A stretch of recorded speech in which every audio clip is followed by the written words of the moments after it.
अवघ्या काही दिवसांपासून असलेल्या शारदीय नवरात्राच्या पार्श्वभूमीवर करवीर आया मंदिरात विविध कामांना वेग आलेला आहे। मंदिराची स्वच्छता तिथे रंगरोगणी केल्याच्या नंतर आता गाभाऱ्याची स्वच्छता करण्यात आलेली आहे। आपण सध्या करवीर आया मंदिरात आहे।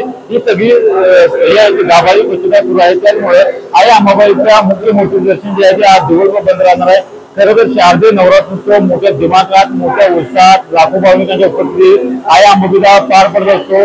खरं तर 3.5 शक्तिपीठापैकी एक पीठ म्हणून जगभर या अंबाबाईची ओळख आहे आणि त्याच पार्श्वभूमीवर नवरात्रोत्सव काळात दररोज जे लाखो भाविक आहेत ते अंबाबाई चरणी लीन होण्यासाठी येत असतात। आणि याच पार्श्वभूमीवर पश्चिम महाराष्ट्र देवस्थान समितीच्या वतीनं विविध कामाचे लग्न सुरुवातीला पाहायला मिळत आहे। खरं तर गेल्या 4 दिवसापूर्वी मंदिराच्या शिखरांची रंगरंगोटी झाली, मंदिराची स्वच्छता झाली आणि आता आज गाभाऱ्याची एकादशीच्या निमित्ताने आज गाभारी स्वच्छता सुरू आहे। मोठ्या प्रमाणात ते पुजारी वर्ग असतील, कर्मचारी वर्ग असतील, स्वच्छता मोहिमेत व्यस्त असलेले आपल्याला पाहायला मिळते आणि त्याचमुळे उत्तम मूर्ती भाविकांना ते दर्शनासाठी ठेवली आणि ही सगळी लगबग आहे ती आपल्याला पाहायला मिळते आणि आज सायंकाळपर्यंत ही सगळी गाभारी स्वच्छता राहणार आहे आणि त्यानंतरच मुख्य मूर्तीचं दर्शन जे आहे ते सुरू होणार आहे। गणपती नवरात्र कोल्हापूर श्री करवी निवासनी महालक्ष्मी अंबाबाई देवीकडील शारदीय नवरात्रोत्सव 22 सप्टेंबर पासून सुरू होत असून यावर्षीचा नवरात्रोत्सव 11 दिवसाचा साजरा होणार आहे।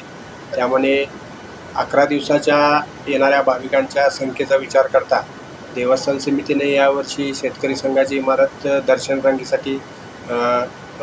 रांगेसाठी घेतलेले आहे। त्यामध्ये भाविकांना पुरेशा पाण्याची सोय, आरोग्य सेवा असेल किंवा मंदिराच्या बाहेरच्या बाजूला पावसाचा विचार करता आपण यावर्षी पत्र्याचा मंडपसुद्धा उभा केलेला आहे। त्यामध्ये जादाचे आपले सुरक्षारक्षकही आपण तैनात ठेवणार आहोत, ज्यामध्ये CCTVच्या नियंत्रणाखाली आपण त्या ठिकाणी सर्व नियंत्रण करणार आहोत।